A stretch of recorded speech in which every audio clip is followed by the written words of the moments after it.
So good morning to everyone connecting from BC. Good afternoon to our panelists connecting from the Eastern Canada. Welcome to the webinar, Everything You Need to Know About Customs Procedures under Canada's Free Trade Agreements. My name is Ganna Drost. I'm manager at the Trade Policy and Negotiations Branch, BC Ministry of Jobs, Economic Recovery and Innovation. I'm joined today by my colleague, Benjamin Kolesnik, Senior Manager at the same branch. Before I begin, I'd like to acknowledge that I'm speaking today from the territories of the Lekwungen-speaking peoples, the Esquimalt and Sanghees First Nations, and I'm thankful you are able to connect today from the territories and communities in which you live, work, and play. Our today's webinar will focus on exporting and importing procedures under Canada's free trade agreements. And the reason why we are doing this is because we often hear how confusing certain processes and topics may be for you.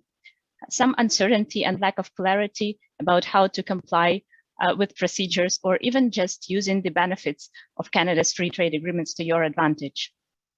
So we hope that this webinar will help to demystify some key procedures and processes and clarify the steps you need to follow to export or import your products and goods between Canada and markets where Canada has free trade agreements. So we are very fortunate today because we have the experts in the field from the federal government as well as the private sector. Mandeep Gill, she's a Deputy Director, Global Affairs, Pacific Regional Office. And throughout her career, Mandeep has held various diplomatic assignments in Hong Kong, New York, Geneva, Paris, and including at the World Trade Organization. We also have Martin Thornell, who is Senior Advisor at the Tariff and Goods Market Access Division at Global Affairs Canada. And Martin's work is focused on rules of origin, and he was involved in the negotiation of rules of origin for CUSMA, CPTPP, CETA, and other Canada free trade agreements. We also have two senior program advisors from the Canada Border Service Agency, Trade Policy Division. Richard Lepage has been with CBSA for the last 16 years, and his role is to administer the rules of origin and origin procedures for the different trade agreements. We also have Michael Demitsu, who has been involved in the negotiation of the trade facilitation provisions in Canada's free trade agreements in the past 10 years. And Michael also has an extensive experience in international trade in the private sector. We also have three representatives from the private sector, actually. Christian Sivier, he's founder of the import-export consultancy Solimpex. And Christian has over 30 years career in the international logistics in Europe and in Canada. And he now helps SMEs to grow internationally and provides various trainings related to logistics, customs, regulatory aspects of international trade, supply chain, and other trade-related issues. We also have Brianna Leininger. She is a U.S. operations manager with Pacific Customs Brokers. Brianna is a licensed customs broker and a certified customs specialist. Brianna has been in the industry for over 17 years and has dealt with the clearance and compliance concerns for a multitude of commodities for all ports of entry and all modes of transportation. Oops. And we also have Gloria Terhar today. So Gloria is a trade compliance supervisor and regulatory compliance specialist at Pacific Customs Brokers.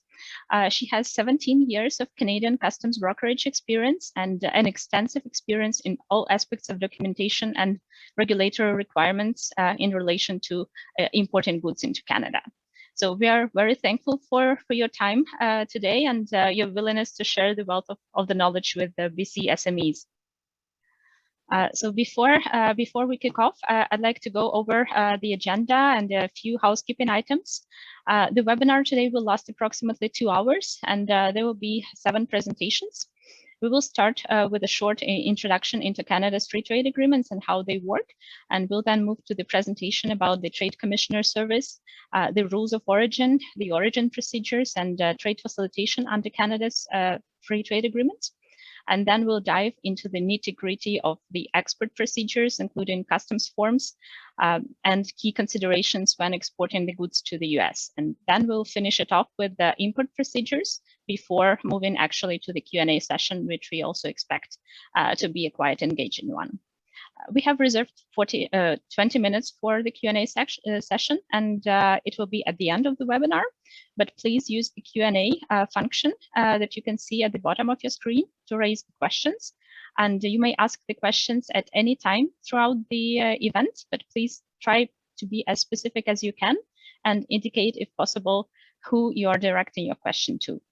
So this session is being recorded and presentations will be made available in the post-event email. If you experience any problems with audio or other technical issues, please send me a message using the chat function below or direct it also to Ben Kaliznik. So now let's start it off with a quick introduction into the role of BC Ministry of Jobs, Economic Recovery and Innovation. I will also explain what trade agreements do, and we'll show where Canada's free trade agreements are and what are the key steps to using them if you import or export your goods. So the Ministry of Jobs, Economic Recovery and Innovation aims to make life more affordable for British Columbians by building a strong, sustainable economy and improve the standard of living. And increasing trade and investment for BC is critical and is an important part of our government's economic recovery plan.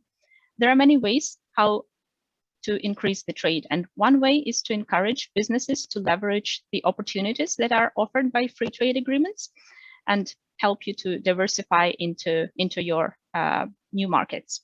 And this is our job today. Of course, governments do not trade, but the businesses like you do. And we focus on providing you support and having your back when you do business outside of the province, domestically or internationally. So let's see what free trade agreements or FTAs do. You might have heard of the World Trade Organization, WTO. It deals with the global rules of trade between nations, and free trade agreements among the countries. They built on the access that was negotiated under the WTO, but they also go beyond that. So on this iceberg slide, you can see some of the provisions that are most relevant to export and import of goods. For example, reduced tariffs mean your product becomes more competitive in an FTA partner market. And it is also cheaper for you to import any inputs for your manufacturing from a country in an FTA with Canada. Facilitated customs procedures, for example, or business travel, they help to reduce your overall cost, while transparent and non-discriminatory access provide certainty and level playing field in doing business in a certain country. There are also lots of other provisions that cover trade and services, investment, procurement, and other commitments. And FTAs, they also become more comprehensive and cover things like SMEs, e-commerce, and inclusive trade. So on this slide, you can see that Canada, of course, is a trading nation, and currently there are 15 free trade agreements that we have with over 49 countries that give us access to about 1.5 billion potential consumers worldwide.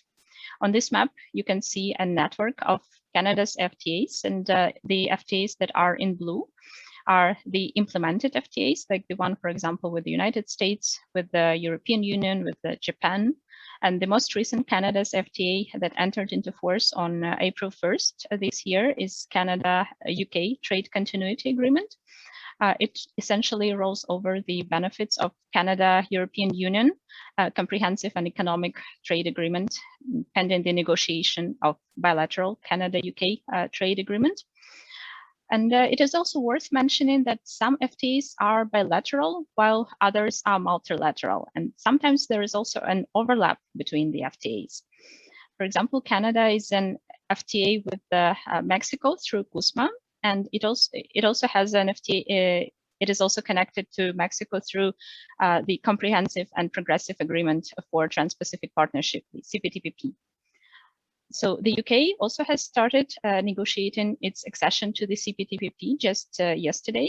So Canada might well end up with a multilateral and bilateral trade agreement with the UK.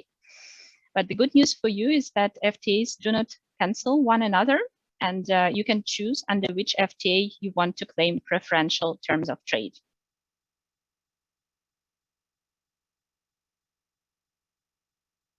So we often hear from businesses, are FTA benefits automatic if I export to a country that we have an FTA with? A short answer is no, you have to claim the benefits or the preferential treatment. So I'll just provide a glimpse into a few key steps that you need to keep in mind, and I'll let other speakers dive into the details. So first, you'd want to check a tariff preference in a select FTA market. And you can do it through Canada's Tariff Finder website. You can see the embedded link here. And you can use either the harmonized systems code or a keyword for your product. And this tool is pretty user-friendly. So you can Google, you can check your product there and how it will be treated in Canada's FTA market tariff-wise. So next step, you'll need to check the compliance with the rules of origin, and rules of origin are the rules around the amount of domestic content in a good, and they can be complicated and they also product specific, and I'll leave it to my fellow speakers who tell you more in a bit. So once you are done with the first two steps, you'll need to fill in a certificate of origin, and the information needed for this certificate can vary by agreement as well.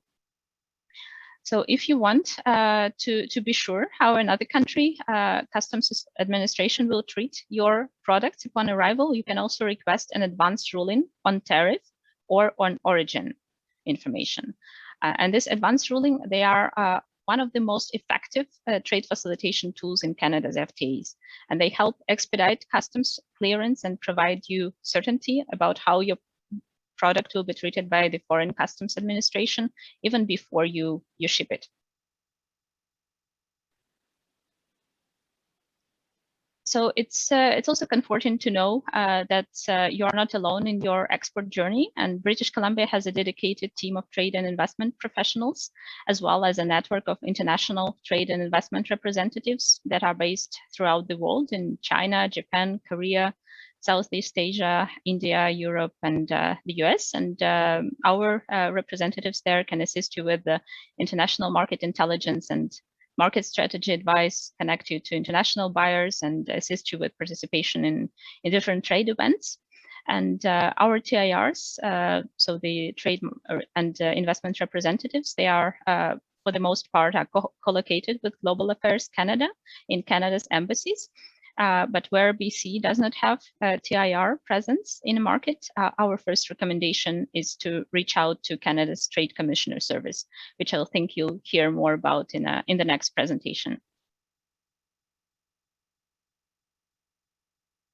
So here is my last slide with the contact details. And if you take one thing away from today's presentation, I hope it's that if you have any questions about Canada's free trade agreements or how to use them, you just get in touch with us, and we'll be happy to help you out or to connect you with a person who can assist.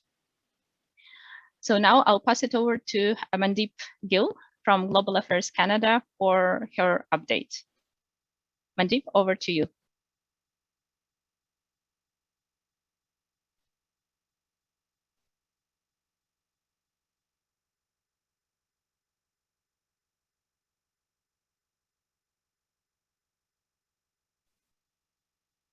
Oh, Mandeep, you have to unmute yourself.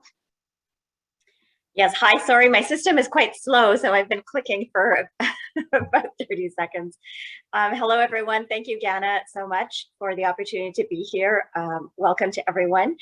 Before I turn it over to my colleague, Martin Thornell, who will speak about the nitty-gritty on rules of origin, I wanted to take a moment to introduce you to one of sadly, one of the best kept secrets that you might want to take advantage of. So I am from the federal government. We work quite closely with the provincial government.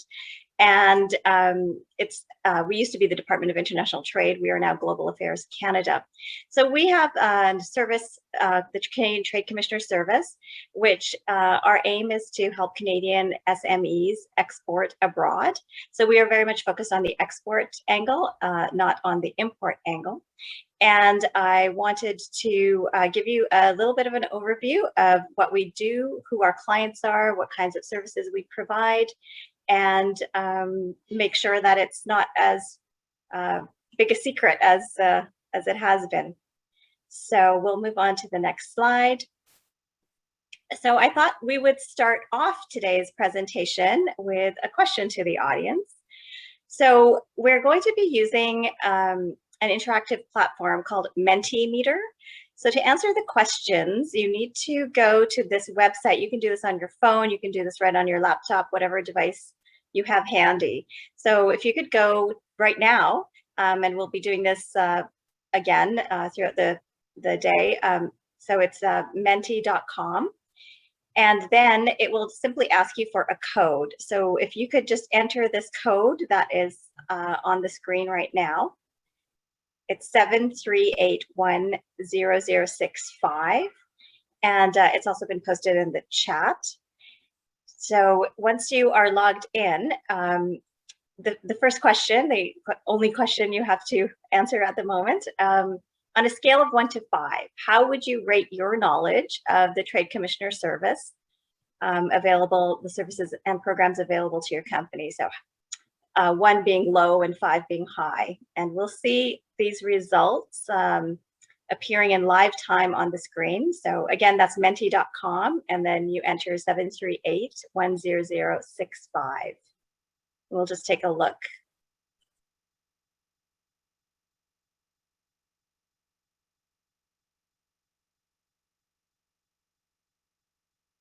Okay, right.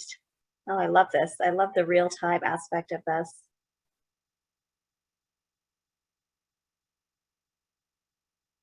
And, you know, I'm not surprised. I mean, we're seeing the majority of answers on the lower end of the scale in terms of knowledge of the Trade Commissioner Service. So I wasn't kidding when I said that we are the best kept secret, and we don't want to be.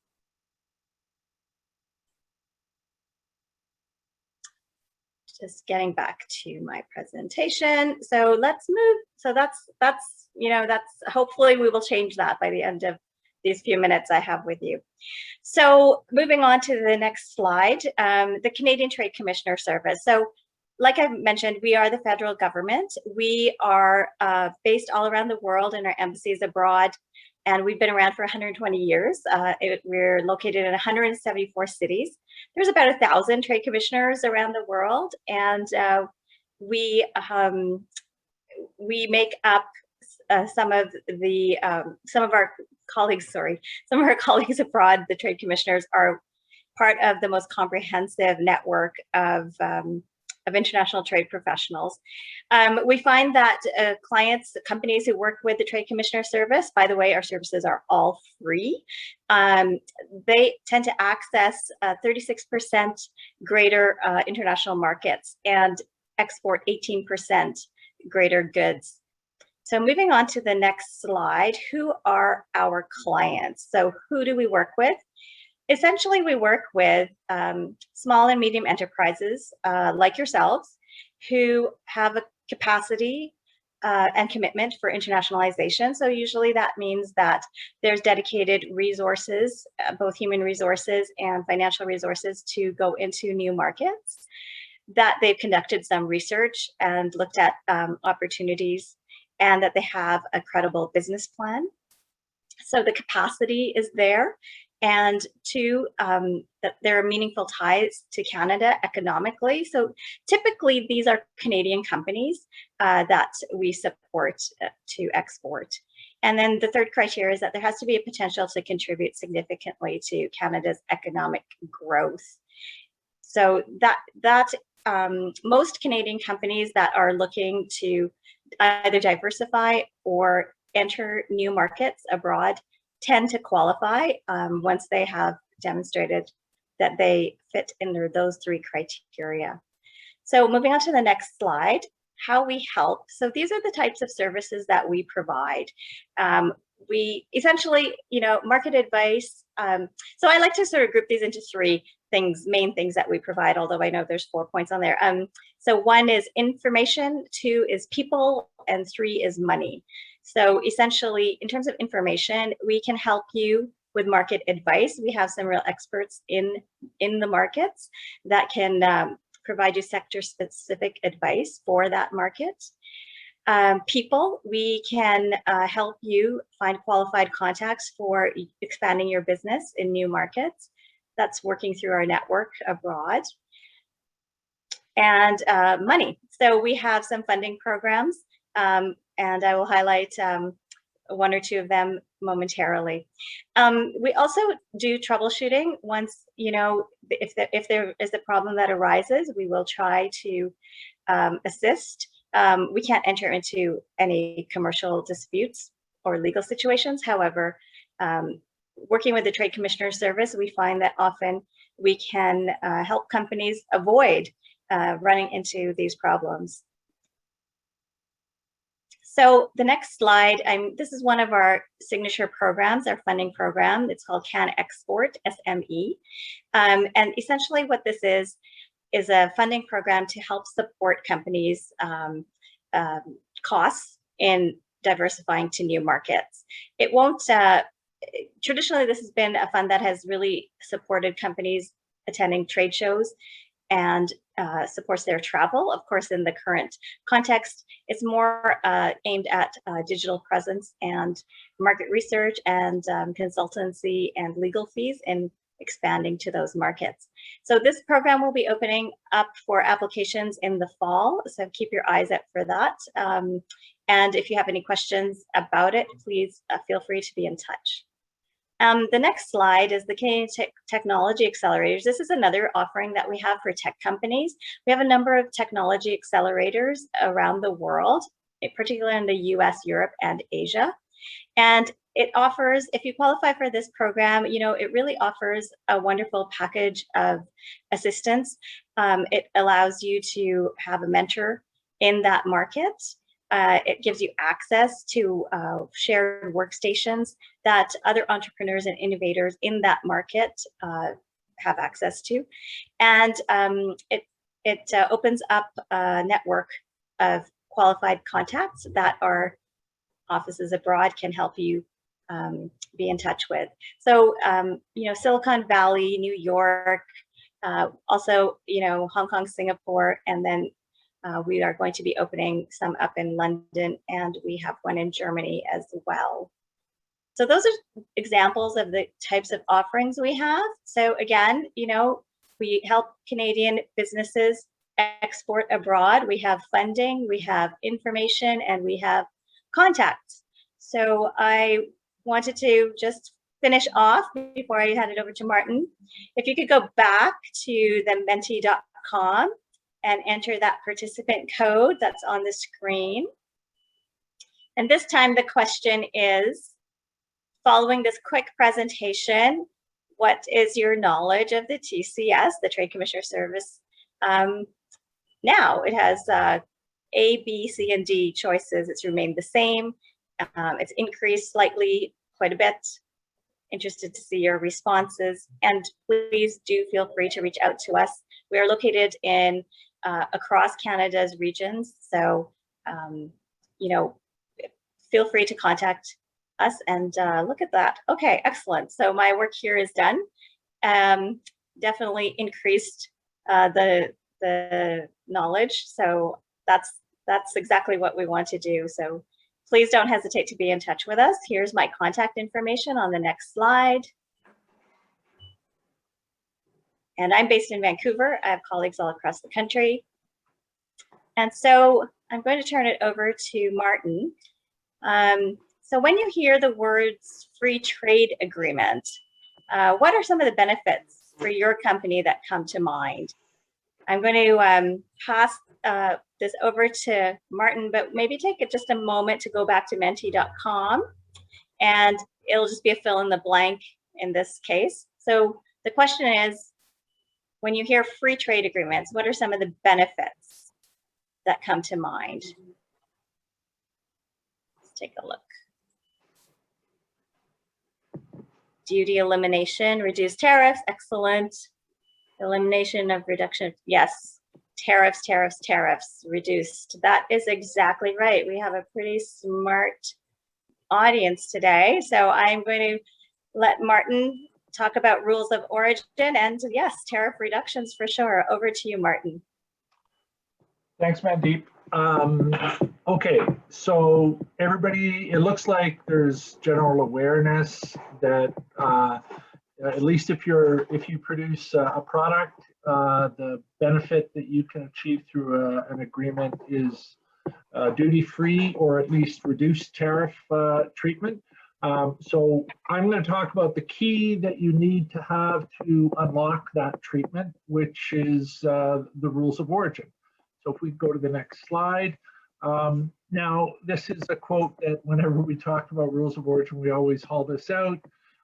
Rules of origin are very complex. You don't want to know about them. They're terrible things to deal with. That's from a now, long ago Canadian Finance Minister Michael Wilson. He said that in and around the time he had to deal with them in the context of the original NAFTA. And it's sort of true and not true, because it is true writ large, rules of origin are pretty complex because we have different rules of origin for every type of good, and we have what we call product-specific rules of origin and general rules of origin. But I think it's actually maybe a little bit overstated, because by and large, most companies they only want to export one or two or a small handful of goods, in which case they only have to know about one or two or a small handful of rules of origin. And those rules of origin, when you break it down and look at it at the individual product level, they tend to get a little bit simpler. So if we go to the next slide. So what I'm going to do today is sort of start off by talking about why we even have these things. Every free trade agreement includes a rule of origin, includes a chapter typically on rules of origin, and an annex of what we call product-specific rules of origin. And the reason they exist is because when we do an agreement, we only want to give that duty-free treatment or preferential treatment to things that are made in the partner country, and they only want to give that same treatment to things that are made in Canada.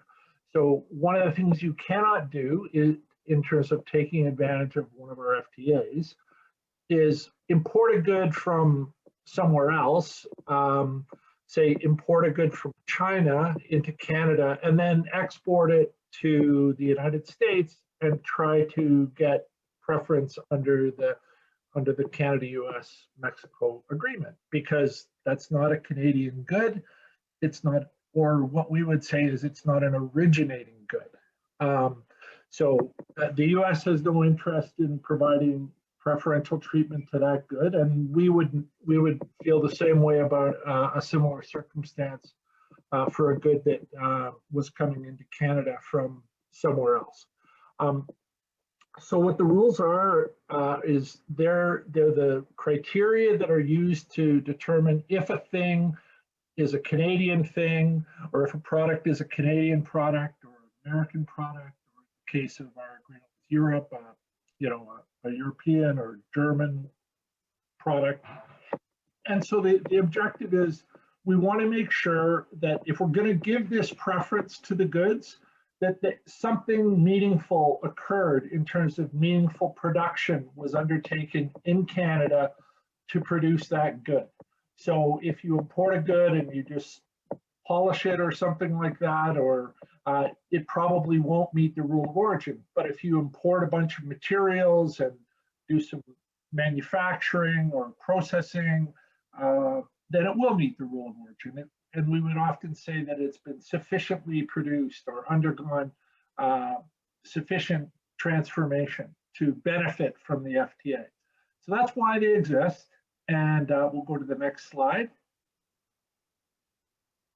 And as I mentioned, they exist in all of our free trade agreements, and typically in those agreements, we'll have something, a set of general rules of origin, and those are in a chapter, sometimes it's called a protocol, and then we'll have an annex to that portion of the agreement in which we list the product-specific rules of origin.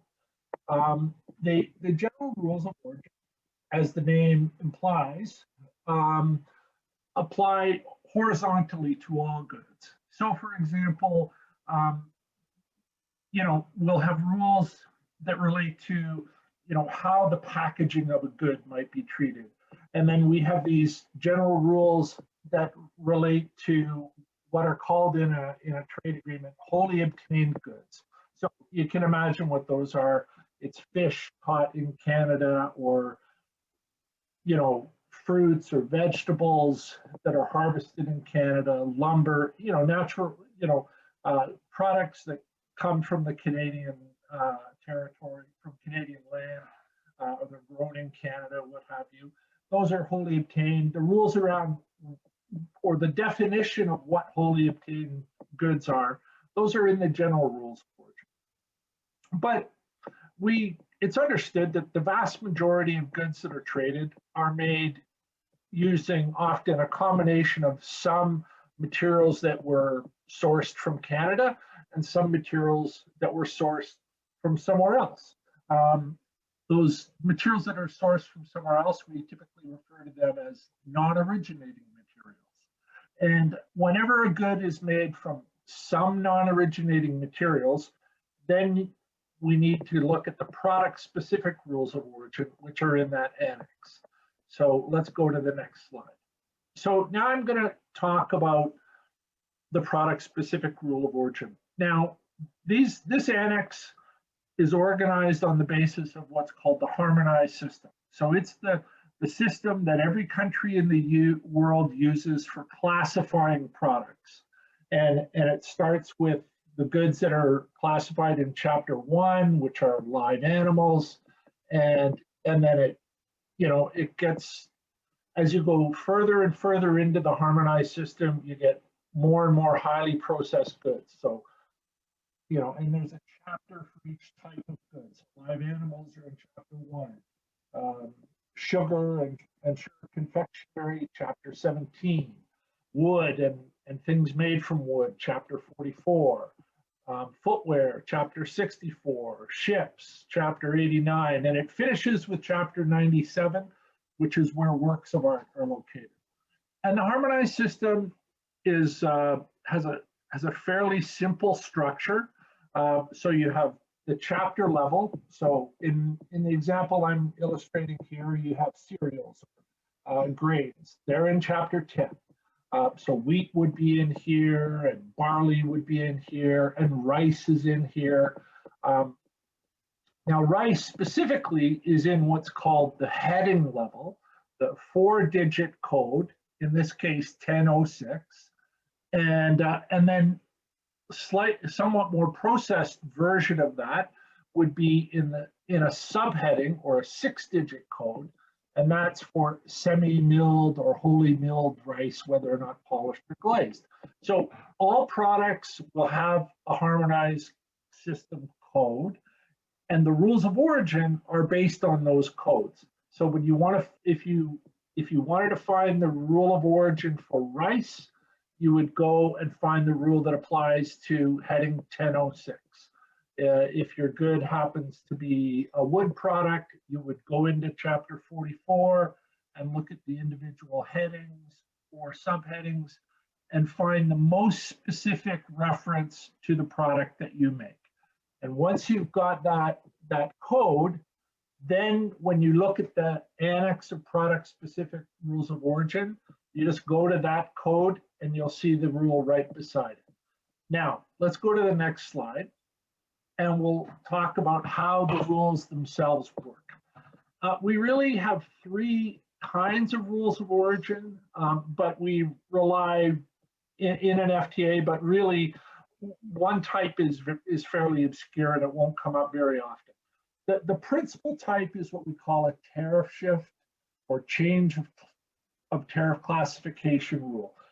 And basically what the rule says is if you import something, a non-originating input to make a good, it'll be classified somewhere. And then if you undertake production or manufacturing or processing in Canada to transform whatever that thing you imported was into something that's classified differently, then what you've achieved is what's called a tariff shift. So in the example I'm illustrating here, if you import grapes, they happen to be fresh grapes, they happen to be in Chapter 8, heading 06, subheading .10. So 080610. And you transform those grapes into wine, the wine would be classified in 220421. So you can see you've changed from a good from Chapter 8, the grapes, to a good that's in Chapter 22. And now the rule of origin in Canada's FTAs would typically say, yes, that's enough transformation for that wine to be considered originating. But we can write a rule that allows for the use of imported grapes, or you can write a rule that doesn't allow for the use of imported grapes. And it all depends, that's what we negotiate. And it depends on the interests of Canadian interests, and it also depends on the interests of our FTA partner. You can imagine that when you're negotiating with the European Union, they would like it if the only wine that would be considered originating would be wine made from grapes that are grown either in Canada or the European Union. They don't want to give preferential treatment to wine produced from imported grapes that are imported from outside of Europe or Canada. But when you're negotiating with perhaps another country where they don't make wine, they might not care about that. And they might be perfectly comfortable with a rule that allows for the use of imported grapes. And this sort of balancing act is what occurs in the negotiations to try and get something that works for Canada and how we would like the rules to work and how our trade partner would like the rules to work. So tariff shift is sort of the form of rule you'll find most often in our trade agreements. And certainly with respect to agricultural goods and a number of other goods, this might be the only type of rule you'll see. But if we go to the next slide, we'll talk about the other common type. And that's just a rule that requires that a certain amount of value be added. And if that value added threshold is satisfied, then the good is considered originating.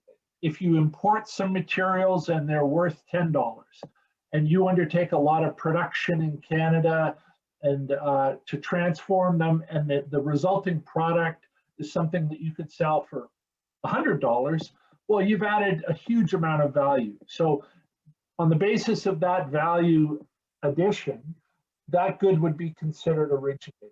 So when you think of it, really, it's the way these type of rules of origin work. It's the ratio of the value of non-originating materials used to make the good, used in the production of the good, relative to the value of the finished good. And so in the NAFTA context, these are what we call regional value content rules, or RVC rules. So I suspect if you've done any trading certainly in manufactured goods with the United States, you will have encountered this type of rule of origin. And what we often do in our agreements is we'll have one rule, we'll have an alternatives. There'll be a tariff shift rule of origin, which you could, if you can satisfy that, fine, your goods originating and you can claim the preference. And then we'll have an alternative value added rule. And so the third style that I won't speak about a lot, but we sometimes have a rule that requires that a certain process occur. The best example, I think, is with respect to apparel. We might have a rule that says if the good is cut in Canada, if the fabric is cut in Canada and sewn in Canada to make the apparel item, that's sufficient. Those processes, cutting and sewing, are enough to confer origin on the good. So these are the types of rules you're going to encounter: a tariff shift rule, a value-added rule, occasionally a process rule. And if you satisfy, when you look at that rule, you need to know where your materials came from, and and where they're classified, and you need to know where your finished good is classified. And if there's a value rule involved, you need to know the relative value of those things. That's all the information you need, though, to figure out if you satisfy the product-specific rule. So if we go to the next slide. So here we have one of the mentee questions, and the question is, if my good or my product meets the rule of origin in the Canada-US Mexico agreement, I know that it will also meet the rule of origin in the CETA, the Canada's agreement with the European Union, or the CPTPP agreement. And is that a true statement? Is that a false statement? Or is it a little bit of both? So if you could hop on to mentee.com and give us an answer to that. Okay, I'll give it a few seconds. Waging battle here between false, both true and false. Good, I'm happy. Both true and false is leading the race. Okay, because that's the correct answer. And there is, now, each negotiation and each agreement, they're conducted separately. Now, obviously, Canada will often want to achieve the same kind of outcome when we're talking to the United States, or we're talking to Europe, or we're talking to the CPTPP. But so we might often propose the same rule of origin for a certain good, but we won't necessarily succeed in negotiating that rule because the partner may have different interests. So sometimes it's true because we did achieve the same rule of origin, or sometimes the rule might be different. The rule in one agreement might be more restrictive than the rule in the sense that it doesn't allow for the use of much non-originating material. And in another agreement, the rule might be somewhat more relaxed. Well, if you can meet the more restrictive one, it's true, you are going to meet the less restrictive one. But you can never assume this. This is really the point I'm trying to get at. If, we run into this all the time where companies who have a lot of experience trading with the United States, and they know how the rules of origin in the old NAFTA work, and by and large, those rules of origin have not changed in the new NAFTA unless you make automobiles. So they know they met them under the old agreement, they know they meet them under the new agreement, so they assume they meet them if they find a market opportunity in Europe, or if they have a market opportunity in Japan or Vietnam, or for that matter, Korea, where we have an agreement, or Switzerland, or wherever the case may be. And they might be right, they might be okay, but they might not be okay.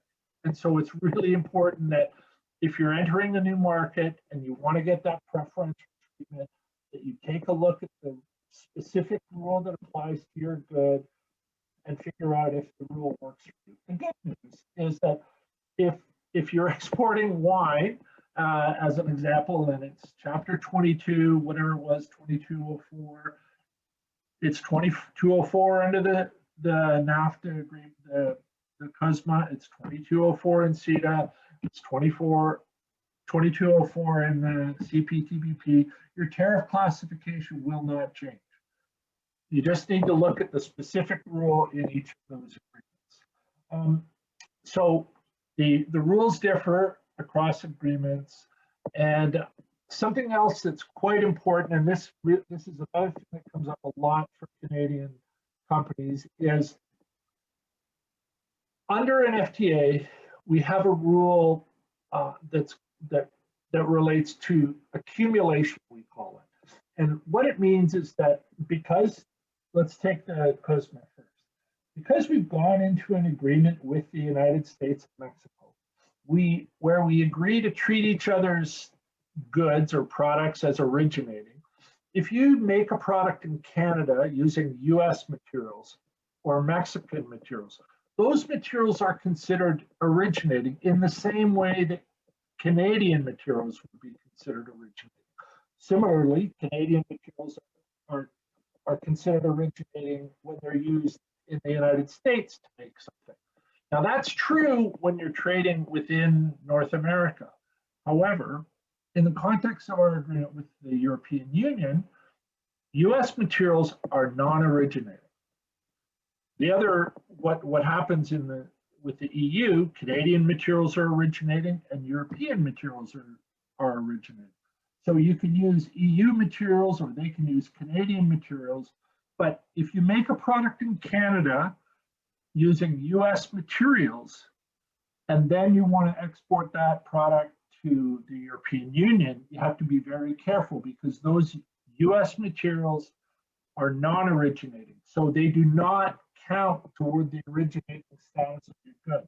You have to make sure that they undergo enough of a transformation in Canada for that product to be considered originating.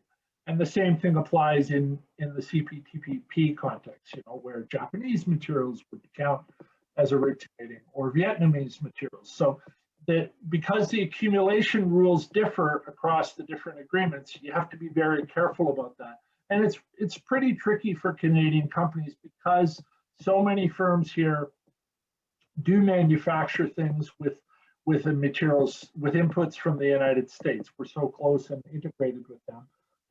It can mean, yeah, we have a great time meeting the rules of origin under the Canada-US agreement, but a much tougher time in other situations.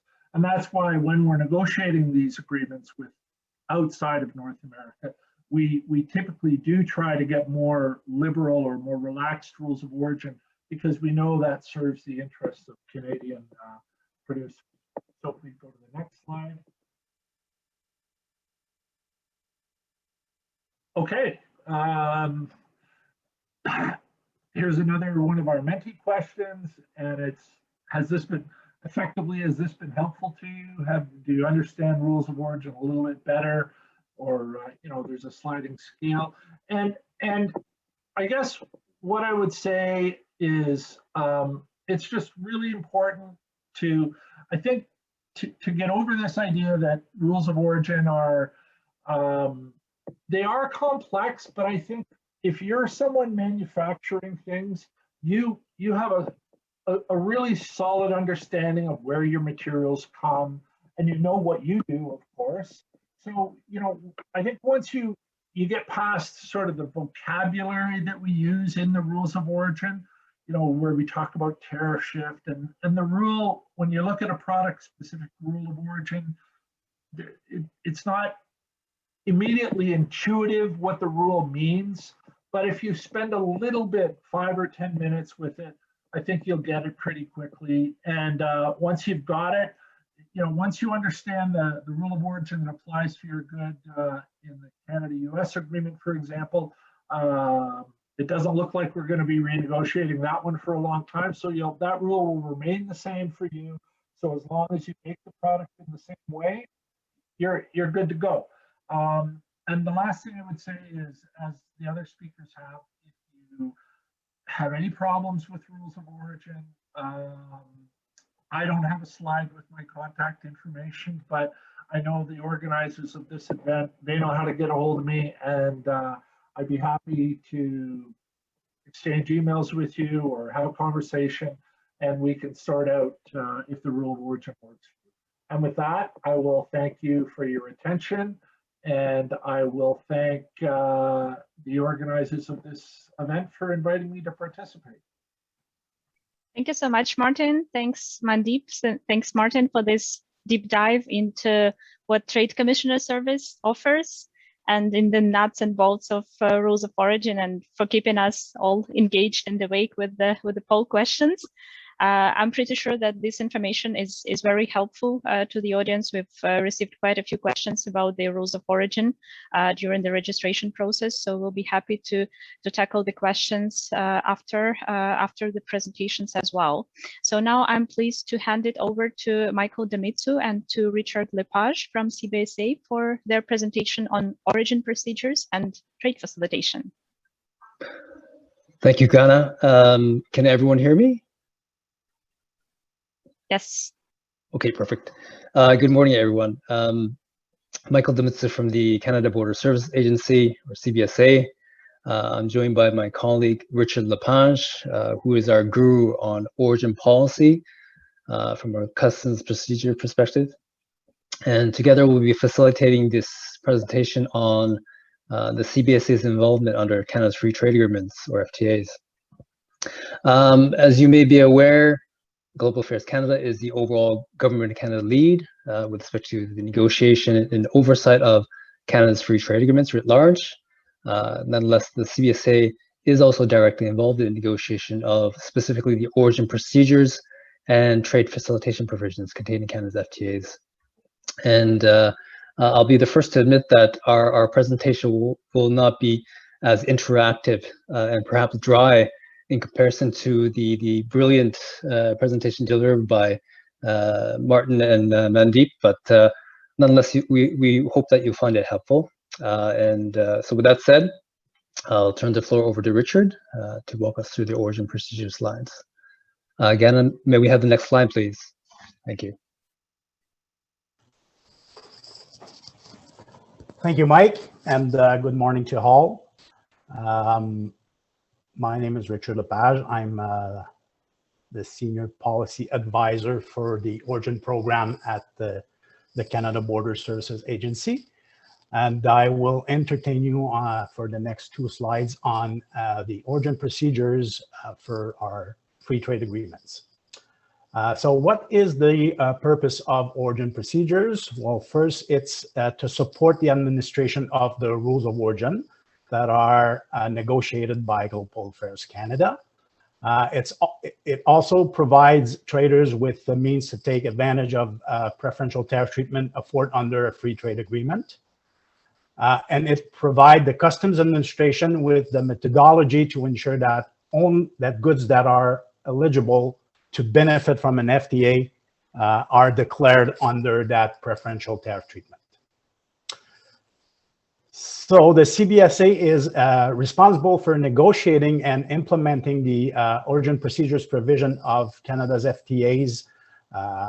And this is done by two of Mike and I colleagues that work in our unit.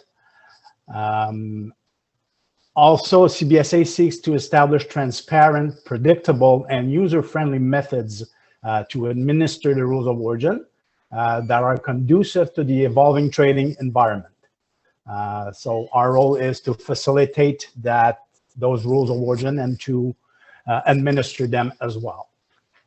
The establishment of origin procedures to be applied by the Customs Administration of each party is essential to administer and enforce those rules of origin. And as well, the origin procedures set out obligations on exporters, producers, and importers, as well as the different customs administration, which are involved in the free trade agreement. So every negotiation is undertaken with the goal of creating origin procedures that provide certainty and transparency in the treatment of goods by the parties. It also set out an efficient process to administer the rules of origin and promote electronic processes, voluntary compliance. So when you need to correct, we expect that you will self-correct your documents as well as your declaration. Also provide with a simpler certification, thereby reducing administrative costs for traders to comply. Thank you. For the next slide. So depending on, next slide, please, and thank you. The one before where there's the table, please. Very good. Thank you very much. So this table will explain to you these different type of certification or proof of origin depending on the free trade agreement and how we conduct our verifications. Again, depending on the free trade agreement. So the customs procedures and rules of origin are linked together and are to be read together. So this includes record-keeping requirements related to substantiate the origin of the good. So this table draws a comparison between essential tenets of the origin procedures, certification, and verification. As well, you'll see that over time, the certification and the verification of origin have evolved. So under CUSMA and CPTPP, the entities that can certify that the goods originate if they meet the rule of origin are the importer, exporter, or producer. So you'll see that under CUSMA and CPTPP, a Canadian importer, for example, could certify that the goods originate. That said, that importer needs to make sure that the goods really meet the rule of origin, and that if a verification is conducted, that they will be able to provide the CBSA officer with the proper documentation to substantiate that. Under the Canada, UK, CETA, Canada, CUFTA, and CEFTA, the exporter only can certify that the goods originate. And it's the same for other FTAs. For example, the FTA we have with Costa Rica, Colombia, Chile, and so forth. So those are the entities that can certify the goods depending on what preferential tariff treatments you are claiming, or if you're exporting, which FTAs you're using. So the certification format for CUSMA and CPTPP is a set of data elements which needs to be reproduced on a commercial invoice or any other commercial document. So you need to add the information on the exporter, the producer, the tariff classification of your good. All that information is required, and it is mentioned in the text of the different free trade agreements. Under CUK, TCA, CETA, CUFTA, and CEFTA, it's an origin declaration that, again, needs to be provided on a commercial invoice or any other commercial document. So it's not a set of data elements, it's simply an origin declaration. And for our other FTAs, it's a prescribed form, which you will find on CBSA's website. So finally, who verifies the goods depending on the free trade agreement? So for CUSMA and CPTPP, it's the country of import who will verify the foreign exporter or producer. We will start by communicating with the importer, asking for their proof of origin. And once we have the valid proof of origin, we will communicate with the exporter or producer of the good. If, as an importer, you have certified that the goods meet the rules of origin under those two agreements, we will go to you to get that information. So you need to add the information, or at least give us access to that information in order to substantiate that the preferential you have claimed is valid, and that's what it is. Under the other FTAs, under the CUK, TCA, CETA, CUFTA, and CEFTA, the country of export will verify their own exporter producer on behalf of a demand from the country of import. So for example, under CETA, If we think that the goods that are coming from France, for example, are not originating, or we have a doubt, or we think there's a risk that they do not originate, we will ask the France Customs Administration to conduct verification on our behalf, and vice versa. And for other FTAs, it's the same as for under CUSMA and CPTPP. It's the country of import that will conduct the verification and will verify the information of the exporter producer. So unless there are any questions, I will defer back to my colleague, Mike, for the rest of the presentation. Thank you very much. Thank you for the opportunity to speak with you this morning, and wishing you all the best. Thank you. Thanks, Richard. So Ghana, correct me if I'm wrong, but I think our approach is to field any questions after everyone's presentation. Is that correct? Or? Yeah, we'll be taking the questions at the end of the presentation. Okay, sounds good. Okay, so, okay, you split the slides here. Okay, so as a shared responsibility with Global Affairs Canada, the CBSA is also responsible for negotiating the trade facilitation or TF provisions contained in Canada's FTAs. And we do so to ensure that when you export your goods to foreign FTA markets, you're not experiencing unwarranted or costly delays at foreign borders. At the same time, given that the TF commitments are applied on a reciprocal basis by Canada as well, we also ensure that we are not undermining Canada's ability to protect our borders from a public safety or national security standpoint, including economic security.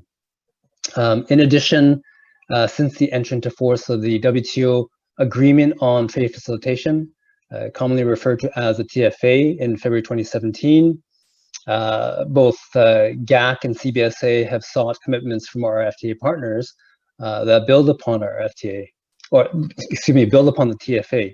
And we do so in an effort to provide our traders with added value and tangible benefits beyond those that are available to you today already under the TFA, as you look to export your goods into foreign markets.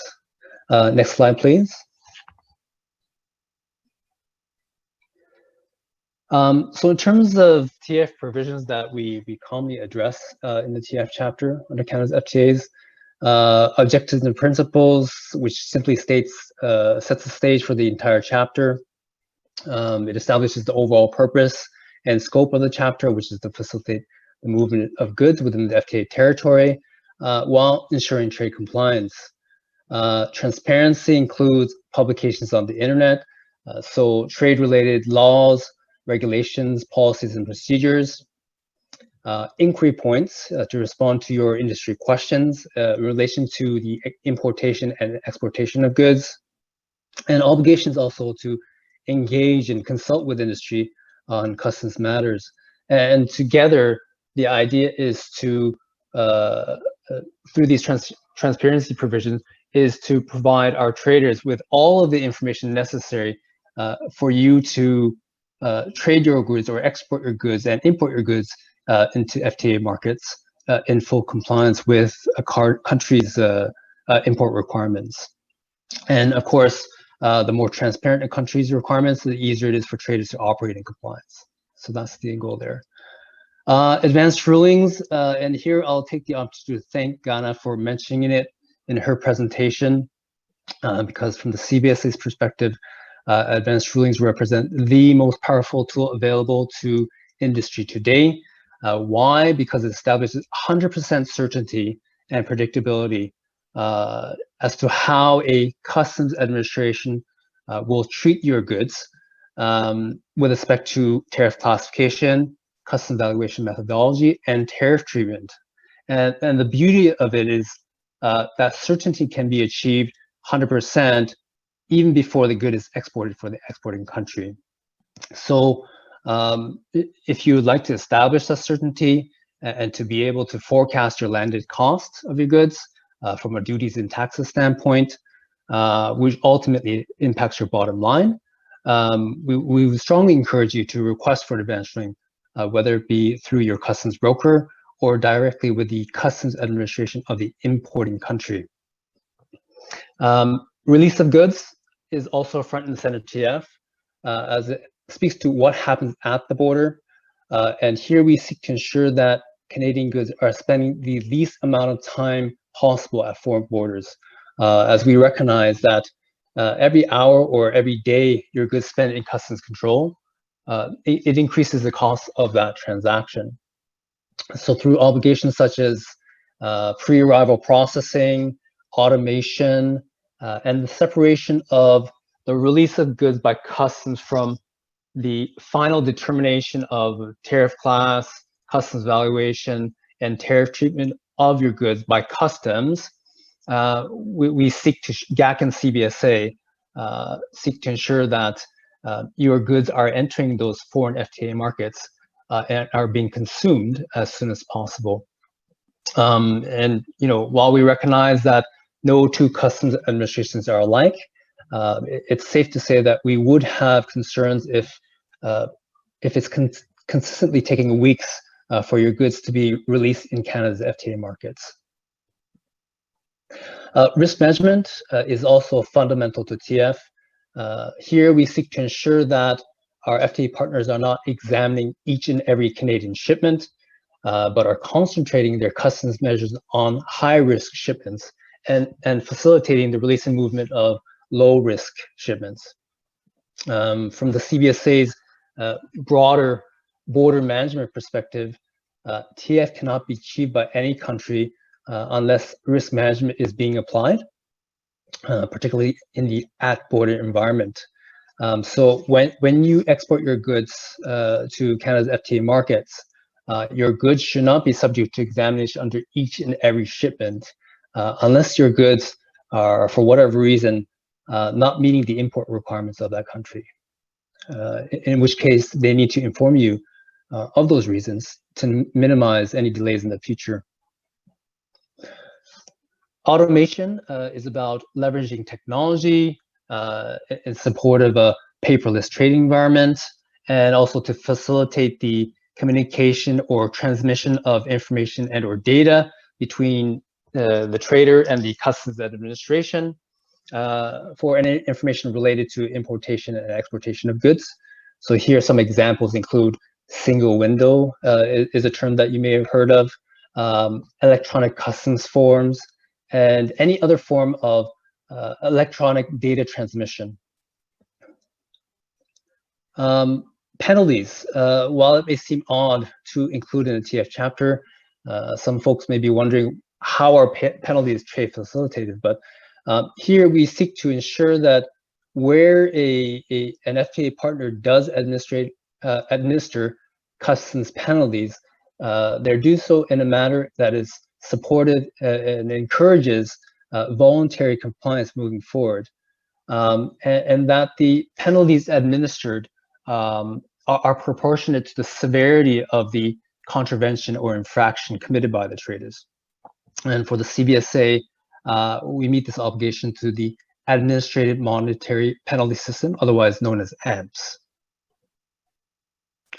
Under review and appeal, whenever you receive an advanced ruling, a customs determination on the tariff classification, customs evaluation, or tariff treatment of your goods, or perhaps you've received a customs penalty and you disagree with it, the review and appeal provisions seek to ensure that you are entitled to a fair and impartial redress mechanism to dispute that customs determination. And wherever possible, we seek to ensure that our FTA partners are providing both administrative and judicial levels of appeal, given that for the most part, generally speaking, the judicial process is more time-consuming, bureaucratic, and costly for traders. Okay, protection of information ensures that when a foreign customs administration receives information or data from a Canadian trader, for instance, over the course of a request for an advanced ruling, or perhaps as a requirement to import your goods into that foreign market, that such data or information is protected from unauthorized use or disclosure that could perhaps compromise the competitive position of the Canadian trader.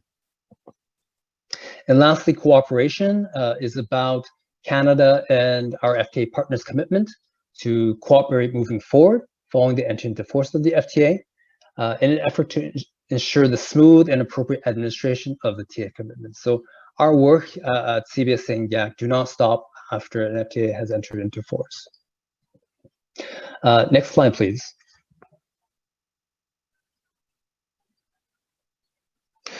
So as mentioned earlier, our secondary objective under TF is to build upon the TFA, WTO TFA.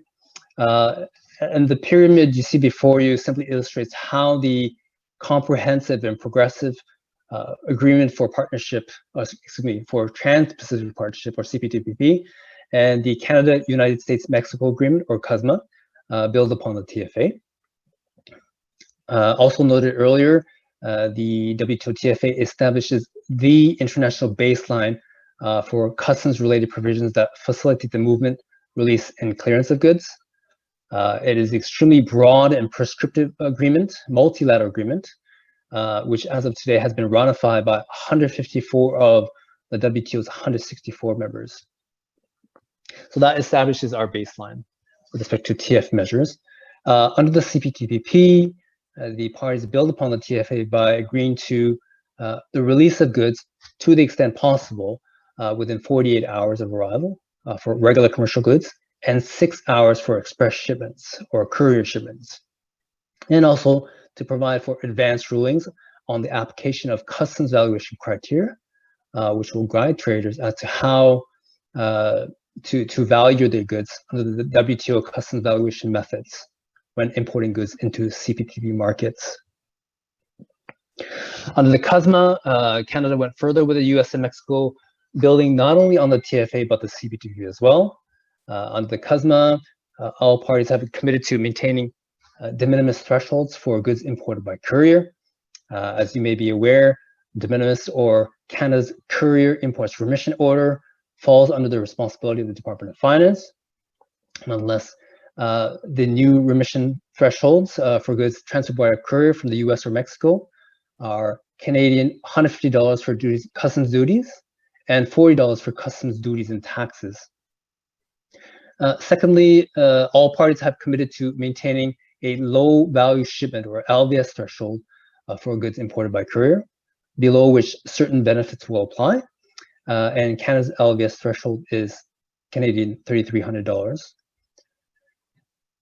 Next, to encourage voluntary compliance, the parties have also committed to penalty provision that allows for circumstances in which traders may correct errors without penalty. We've also committed to an obligation for customs administration to communicate the reasons for a delay in the release of imported goods. Once again, we recognize that time is money for businesses, so you're entitled to know the release status of your goods, and if they're being held up, the reasons behind it. And lastly, the CUSMA partner is committed to maintaining a single window system that enables importers to submit all document requirements for importations, specifically for release purposes, with some limited exceptions, through a single portal. So in this manner, the CPTPP and CUSMA provide our traders with additional TF benefits beyond those that already existed under the TFA. Next slide, please. So explained through the previous slides, along with our colleagues at GAC, the CBSA is certainly supportive of FTA provisions that establish greater certainty, predictability, and transparency in customs matters, and assist Canadian companies such as yours, micro, small, medium-sized enterprises, in accessing foreign markets and increasing the opportunities in successfully conducting businesses abroad. And the remaining slides are probably for everyone's reference and resource purposes. Nonetheless, for more information regarding Canada's FTAs, we recommend consulting Global Affairs Canada's Trade and Investment Agreements website. And for more information regarding the requirements and procedures of Canada's FTA partners, including customs, we would recommend contacting the Trade Commissioner Service. Next slide, please.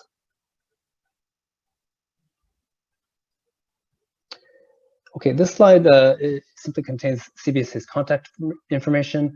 If you have any questions related to imports into or exports from Canada, we will recommend contacting the CBSA Border Information Services by phone or by email.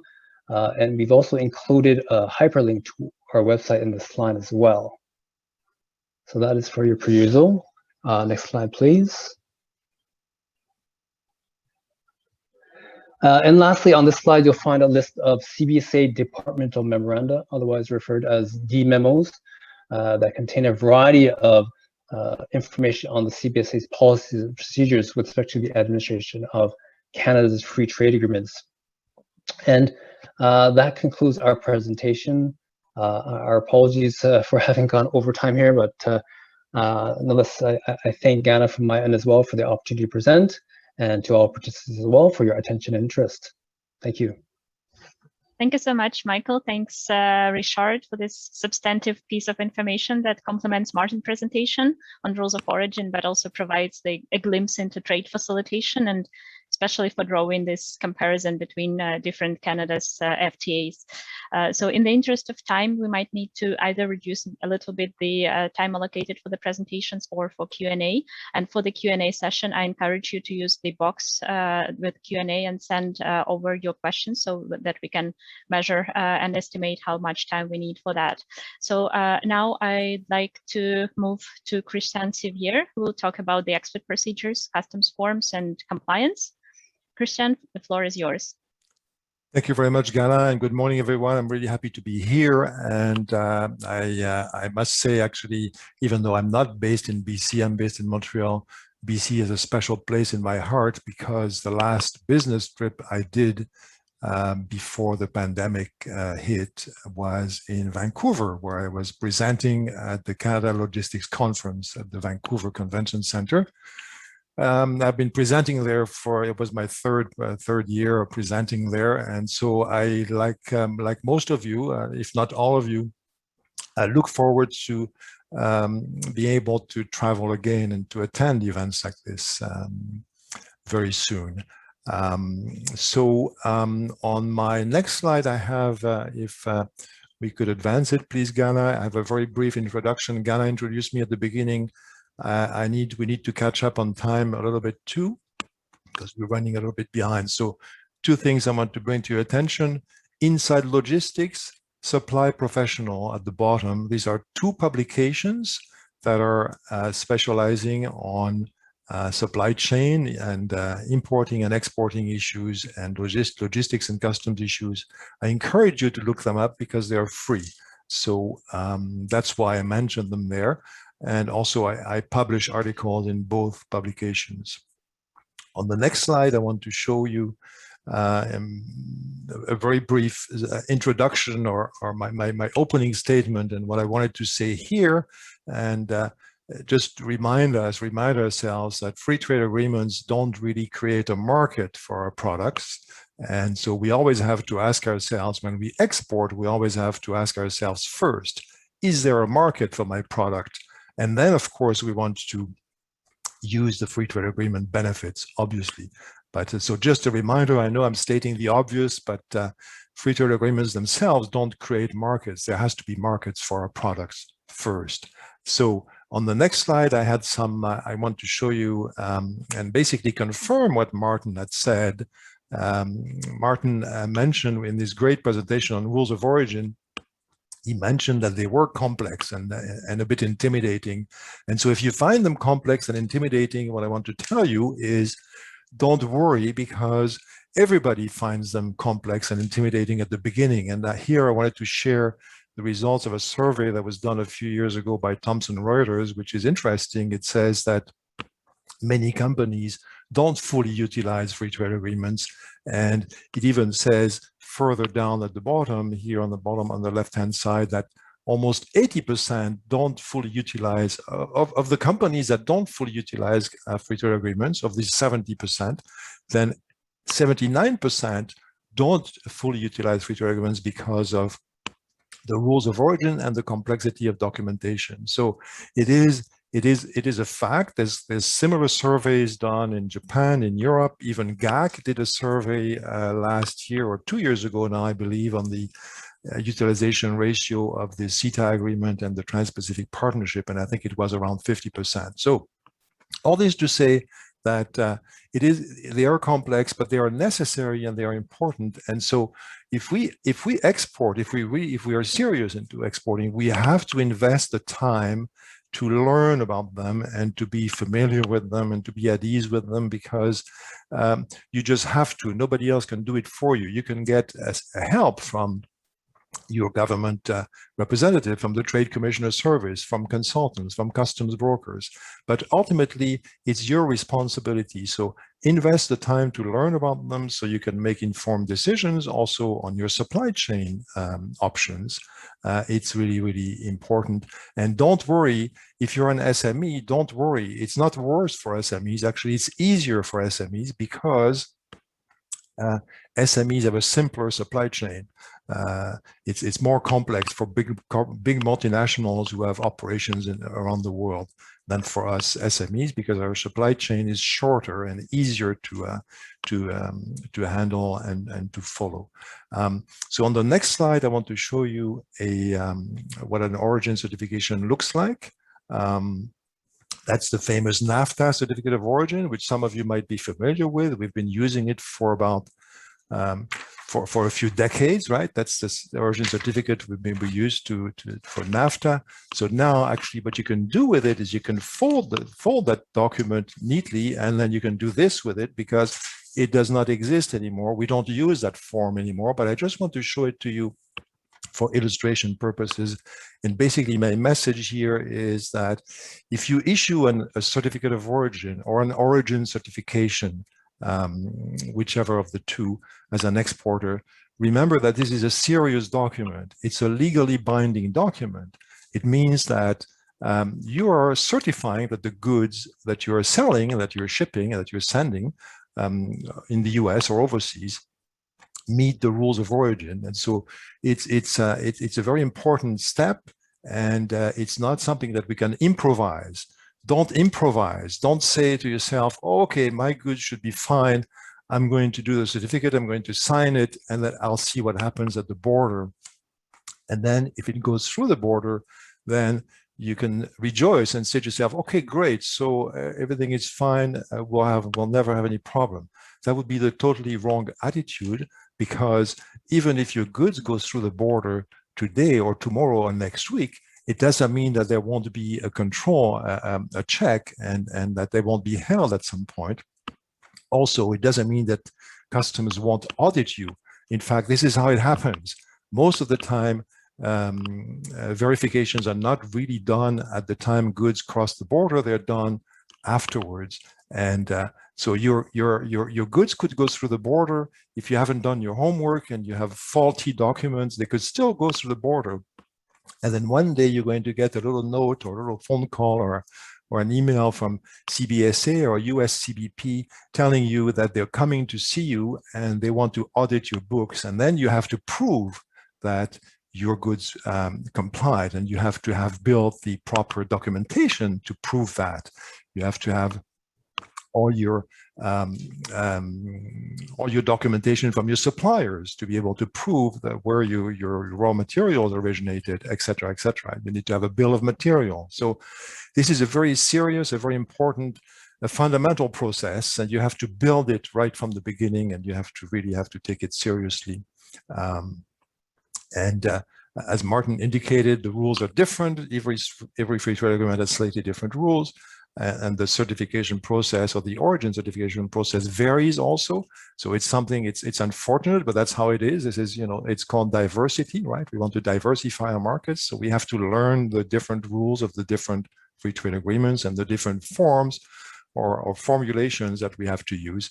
That's just how it is. And One thing I wanted to illustrate also very quickly is Martin talked about the HS code. And so you see, you find it in your certificate of origin. You find it at the bottom, your HS tariff classification number. So even though that form is not used anymore, I wanted to show you the where the HS code goes. And so you have to, it's part of the data elements that you have to supply. On the next slide, I want to actually, we can skip because I wanted to illustrate or refer to what Martin had mentioned, but I think we don't have enough time, so we'll just skip that slide right away. One very important point that I want to share with you is that before you even start the process, you know, we're saying, and we're rightly saying, that rules of origin are very important, are fundamental to free trade agreements. And before we want to take advantage of a free trade agreement, we have to be sure and we have to be certain that our goods meet the rules of origin. And that's complex. That needs time, investment. That needs time and investment in time and money. And but it's worthwhile because then our goods get the a preferential tariff treatment in the destination country. Therefore, they're more competitive than goods coming from other countries. But so before we do that, actually, what I want to share with you here with this slide is that we should also verify, we should first verify what are the customs duties, what are the tariffs on my products? Because, you know, there's many products that are actually duty-free in the US, in Canada, in Europe. So I would say the first step we should take. Let's have a look. What are the duties? What are the tariffs on my products? And so in some cases, there aren't any tariffs, or in some cases, they're very small. So depending on your situation, depending on your case, it happens that companies prefer to pay the tariff, the customs duties, than to have the compliance obligations of having to prove that their product meets the rules of origin. And so look at in the customs tariff, for example, here in the US, you see if you're in aerospace, for example, most aerospace, and that's not just in the US, that's also around the world, most aerospace products are duty-free. That's just how it is. So then don't worry about the CTAD documentation or the CUSMA documentation or the rules of origin. For vehicles, automobile parts, the customs tariffs are 2.5%. And for some products, you'll find high tariffs. For example, the one I wanted to show you here on the screen is for trucks. The US has been able to keep its, to maintain a healthy truck manufacturing industry by having very high tariffs on trucks. So if you are exporting trucks or truck parts, then you would pay a high tariff. So therefore, it would be definitely worthwhile to check into the free trade agreement rules of origin and make sure that you comply so that you don't pay the 25% tariff. So this is something I wanted to share with you. Also, look at the tariff payable on your product before doing anything else. You might be surprised. On the next slide, and also what I wanted to say on the previous slide was that to claim the free trade agreement preferential tariff is not an obligation. Your goods, you could be selling Canadian products in the US or elsewhere, and they don't have to be cleared customs as CUSMA goods. They can be cleared customs as Canadian goods, not complying with CUSMA, and pay the tariff. So this is what I wanted to illustrate here with the previous slide. On this slide, I want to talk to you very briefly on the documentation involved. Just taking a step back, we're talking about highly technical issues. The rules of origin, the certificate of origin, this is quite complex. So taking a step back, I just want to touch on the basic document that is, or the most important document that we issue when we do business internationally, when we export. It's the commercial invoice. And I wanted to briefly talk about the difference between a commercial invoice and a pro forma invoice, just for your information, because I know when I give trainings to companies, I know these sorts of questions come up on a regular basis. So basically the difference is that the commercial invoice is used or issued when there's a sale, and i.e. when there's going to be a payment, whereas a pro forma invoice is used when we are not expecting a payment. For example, we're sending samples, we're sending replacement goods due to a warranty, or we're sending goods for repairs, or we're sending goods on a temporary basis for a trade show. So this is you see, these are the two types of invoices that we'll be issuing. Sometimes a pro forma invoice is issued ahead of time because the customer wants it. The customer overseas might ask you for a pro forma invoice ahead of time in order to apply for a letter of credit, in order to apply for an import license. And then when you ship the goods, you will issue the actual commercial invoice. So just to touch on this, because I know for some companies it's not clear what the difference is between the two and what when to use them. And so the moral to the story here is, remember, when you export, customs always need an invoice of some sort that will show who is the seller, who is the buyer, what is the product, where is the origin, what is the value, or what are the values, etc., etc. Now, another point that you have to show on your invoices when you export, and that takes us to the next slide, is the Incoterm that's applicable to the transaction. So Incoterms, for those of you who are familiar with Incoterms, you'll recognize them. There's 7 multimodal Incoterms on the left side. There's 4 maritime Incoterms on the right side. Those of you who are not familiar with Incoterms, the next slide will show you briefly what they are. There are rules that define the division of responsibilities as far as delivering material, delivering goods, shipping goods, who pays for what, who arranges what in the context of a delivery of a shipment. So these are international rules. They're issued by the International Chamber of Commerce in Paris. They were updated last year. The new version that we use today is the 2020 version. I give trainings on Incoterms to companies on a regular basis, and I know that many companies don't know them well enough. Even experienced traders sometimes don't know them that well. We'll use only a few, or we'll only know the ones that we were told to use when we started our job. That's the kind of thing that happens. Our companies always use the same, not necessarily knowing them that well, and maybe not using the best ones. So take the time. If you do international business, if you export and using free trade agreements or not, you have to know the Incoterms well. It's a question of cost management. It's a question of customs compliance. And so I would encourage you, if you're not familiar with them, I encourage you to dig into that topic of the Incoterms. It's not so important for the US, and we'll talk about it in a moment, but for international business, if you're dealing with Asia, Europe, Latin America, you have to know the Incoterms well, whether you're an exporter or an importer. Now, on this topic of Incoterms, they define the division of costs and risks between seller and buyer. Now, the costs we can understand, we can relate to money, right? Who pays for what? Risks. So on the next slide, I will show you what the division of risks means in the context of an international transaction and where the Incoterms come from. The division of risk between seller and buyer is basically what's going to tell us if something like this happens, if the goods are stolen or lost or damaged, whose problem is it, or whose loss is it? Is it the seller's loss or is it the buyer's loss? That's what the Incoterms will define as well, not just the question of cost, but also risks. And so that is why it's very important to be familiar with Incoterms. I would say particularly when we're on the importing side, it's very tricky sometimes.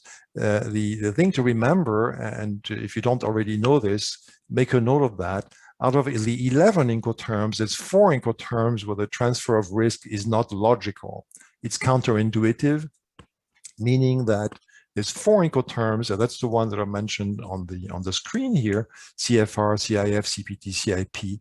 Even though the seller arranges the shipping and pays for the shipping costs, the goods travel at the buyer's risk as soon as they leave the country of departure, as soon as they leave the country of origin. So that is a very tricky, potentially dangerous fact, but that's how it is. That's how these Incoterms are. And so it's very important, it's fundamental to know about that, excuse me, to know this well, and particularly if you're on the importing side. I think if you're On the exporting side, it might not be as tricky, but it still has an impact. So keep that in mind and look into it if you're not already familiar with this. And that takes us to the next slide, which we will in fact skip entirely because we're running out of time.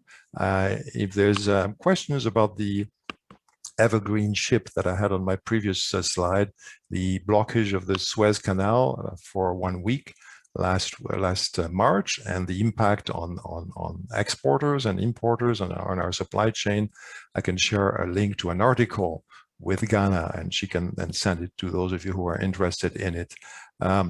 Now, speaking of Incoterms, I said a moment ago, it's fundamental to know the Incoterms well when you do business internationally. Now, when you do business with the US, it's a little different.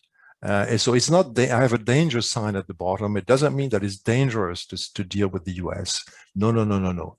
Especially, yes.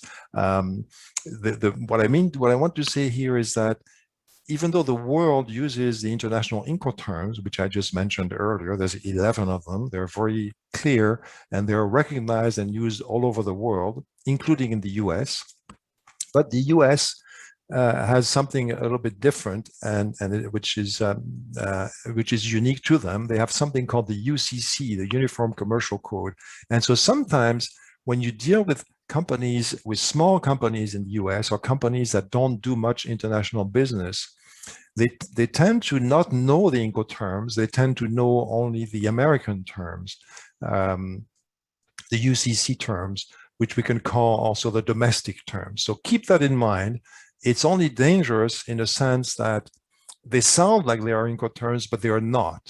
You see, in the American terms, there's 6 FOBs, which are completely different from the international FOBs. So the key here is on the next slide is let's make sure that when we deal with customers or suppliers in the US, that we don't that there's nothing lost in translation, and that we understand each other as to the responsibilities of seller and buyer are. And so to give you a brief equivalency, here you see one of the American terms that is used often is FOB origin. It's equivalent to the FCA, International Incoterm. And the one that's used the most often in the US, or with our exports to the US, I would say at least 90% of cases, it's FOB destination, and that is the equivalent in international Incoterms is DDP.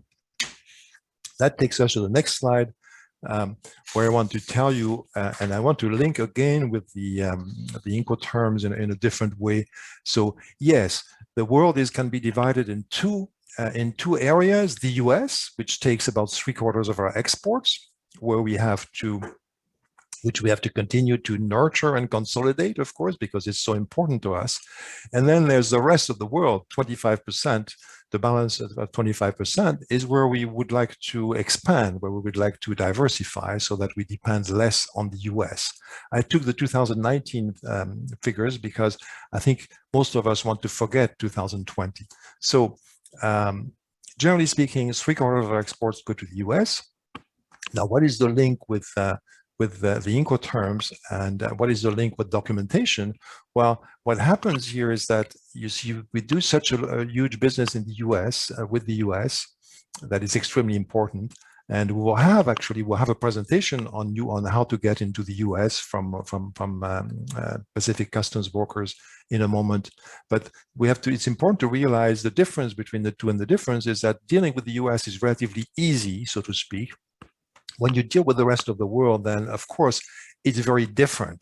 So you really have to be prepared for that. You really have to find out what does it involve in terms of export documentation, export declaration, export permits, and of course, and the diversity of requirements in all the countries that you're going to be exporting to. So I would say exporting to the rest of the world is really taking exports to another level, and it really you need to spend time and learn and find out what does it involve, so that you are successful and don't run into difficulties at some point because you don't know the rules enough. So it's really a different process, and it needs preparation for that. And so on the next slide, I want to make the link with the Incoterms I just mentioned, and I wanted to divide the world in two categories in a different way. And then now I'd like to talk about it a little bit more about from a strategic point of view. And yes, one key element to keep in mind here when we export is that in the US, we can sell DDP, which is equivalent to FOB destination, which means that we, the Canadian exporter, become the importer of record in the US. We can sell directly to end users. We can sell directly to supermarket chains or whatever. We don't need to have an importer. We can be the importer of record for customs purposes. Now that's very demanding because it puts all the compliance requirements on our shoulders as a Canadian exporter, but it's also rewarding because it's a great way to be competitive and to enter a market. So what I want to say here briefly is that when we export to, for example, the European Union and take advantage of the CETA free trade agreement, we can also work this way, working DDP and becoming the importer of record in the European Union. It is possible. It's not possible to do that in most countries around the world. So in most other countries around the world, you cannot sell DDP. You cannot be a non-resident importer. And so your strategy will be different. You'll have less responsibilities because you will deal with importers who will be then responsible for compliance in their country. So that's the little strategic important point I wanted to mention. Keep that in mind when you enter, for example, or you want to enter the European market and take advantage of the CETA free trade agreement. We can work in Europe just like we do in the US, becoming a non-resident importer, and it's a great way to enter a new market and deal with customers directly. On the next slide, I have just two very brief points that I'm done. I want to remind you that there is something called the direct shipment rule in a free trade agreement. So what that means is that in order to benefit from the free trade agreement, your products have to be shipped directly between the two countries. And I wanted to illustrate this and illustrate its importance by sharing a personal experience with you just for your information so that this can be more concrete. I bought a lamp at a shop called Arefco, a very fine shop, which I hope still exists. And I bought a fine lamp from Germany.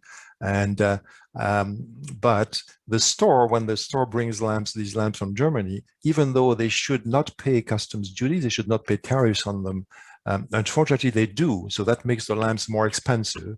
Why? Because the German company does not ship its lamps directly to Canada. It ships them to a distribution center in the US. And then from the US, they distribute to shops across the United States and Canada.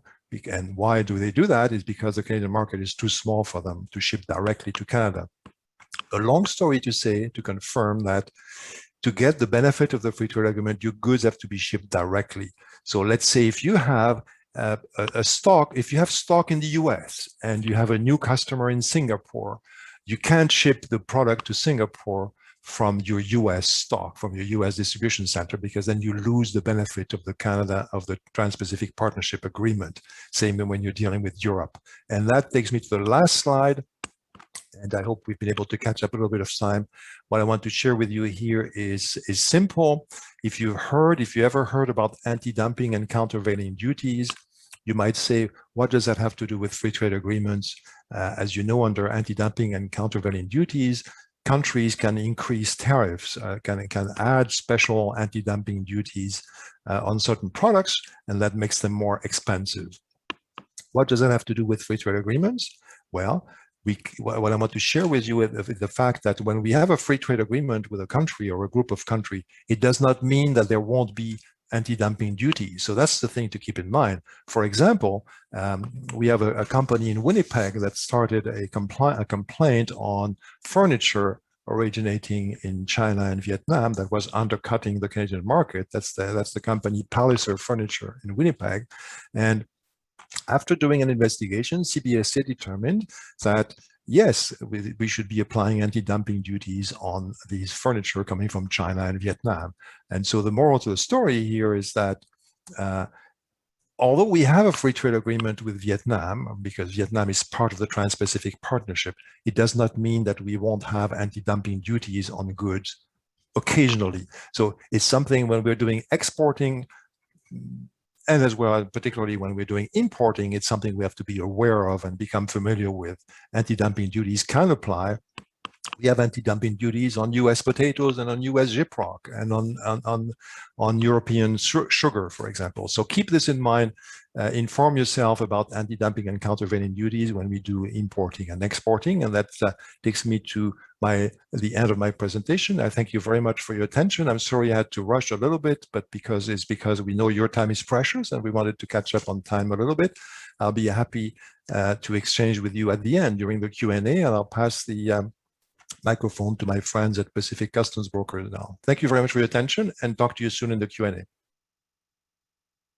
Thanks, Christian. Brianna, over to you for the top 5 considerations for exporting to the US. Hi, thank you for your time. We are going to quickly go through these, but I wanted to touch with you on what the top 5 things you're going to want to consider when coming through. So first, next slide. So the very first consideration, as we've gone through in this presentation, is going to be your classification. The classification of your product really is the foundation of your import or export into the U.S. It's going to determine your rate of duty. It's going to determine your reporting requirements, so what additional information you may have to provide on that product. It will determine what partner government oversight you're going to have on your goods. There are many U.S. government agencies, and there are a number of which that are involved in trade with the U.S. And so, for instance, if you're importing produce, not only will you have to meet the U.S. customs requirements, but you'll also have to meet FTA or USDA requirements as well. And those are flagged based on the classification that you're using. Classification also can determine your free trade eligibility and how your product applies.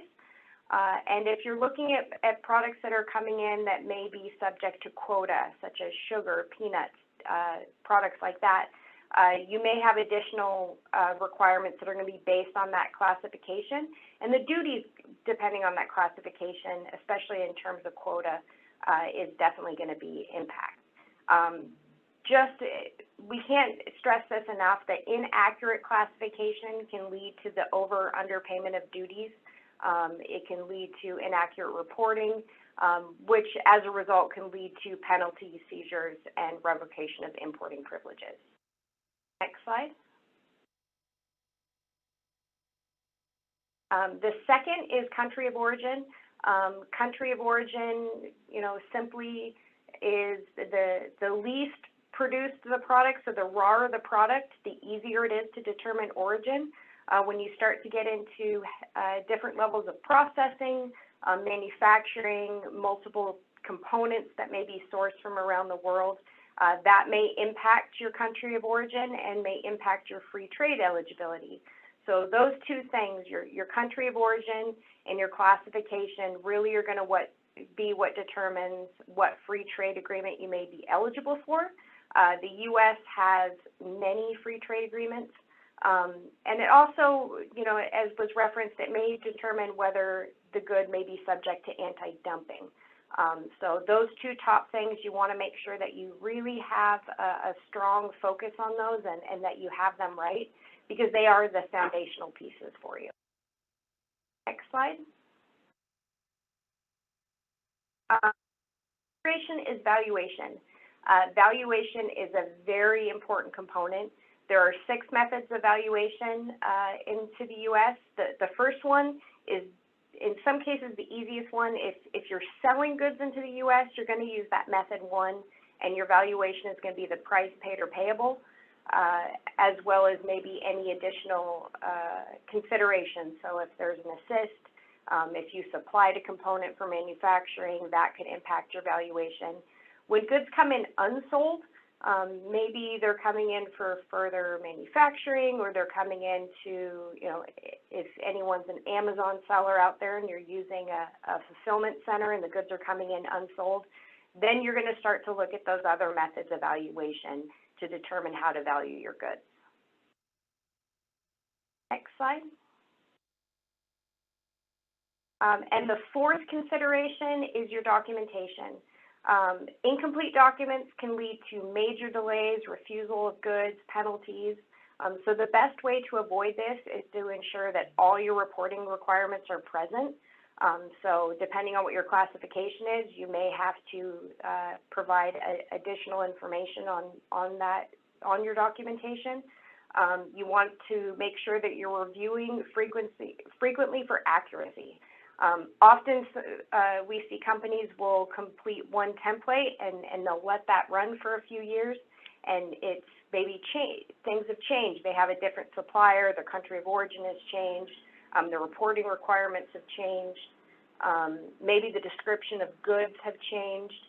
So you want to make sure that your descriptions are as detailed as possible. This is really going to help you when those goods come across the border into the U.S. port of entry. And you want to make sure that you have all your information on there. An important thing to note is that the U.S. has a 5-year record-keeping requirement. So all documents and records surrounding your export to the U.S. must be kept for 5 years from the date of import, and they must be readily available for U.S. Customs if and when requested. We see a lot of requests after the fact. So even if your goods move slowly through, and the sale is done and you've moved on with your business ventures, it is not uncommon not to see a request from Customs, especially if you're claiming a free trade agreement, 2 years, a year down the road. So you want to make sure that you have those handy and you have that substantiating documents, whether it's your freight bills or anything that was involved in that transaction. You want to make sure that you keep that on file in a systematic way and have it available. Next slide. And free trade agreements is the fifth consideration.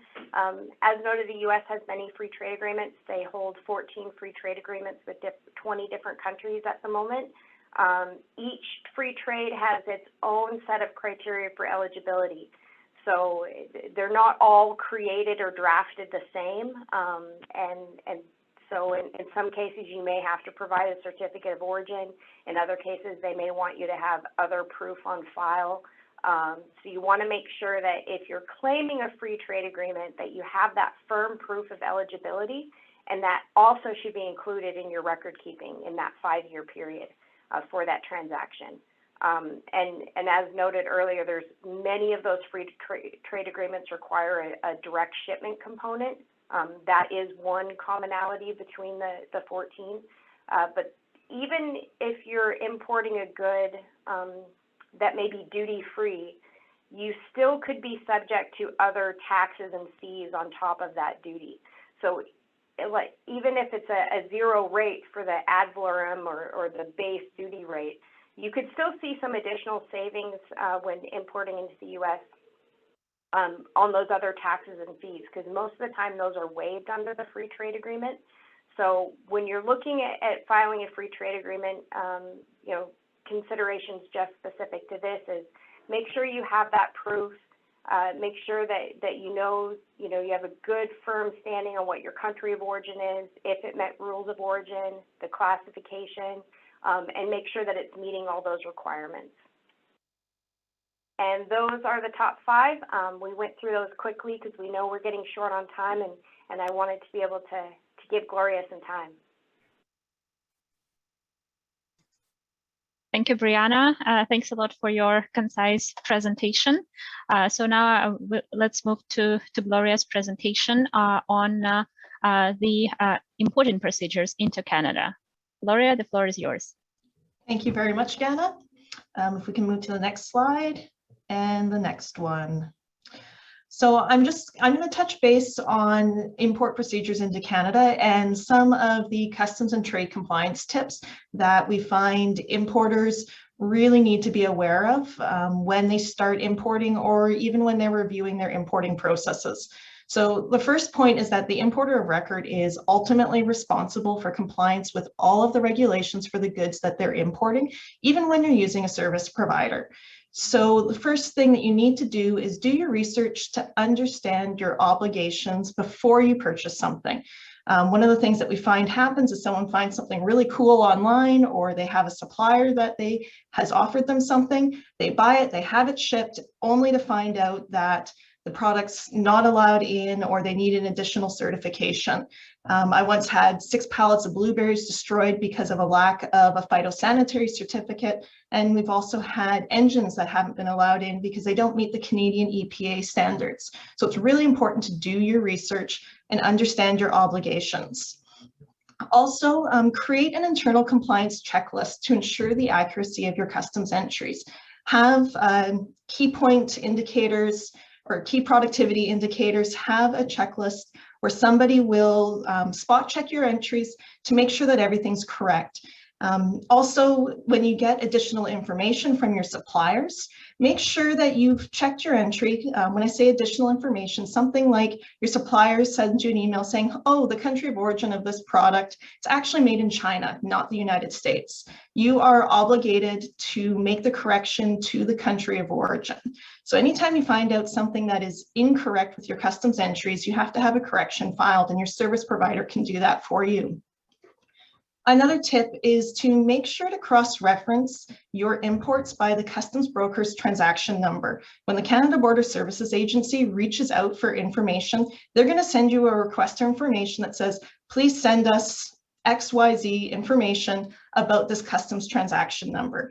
If you don't have your internal records cross-referenced by that, you'll need to reach out to your service provider, your customs broker, for that information. So if you aren't doing that today and you already import, I highly recommend incorporating that into your record keeping practices so that you can swiftly respond to CBSA's requests.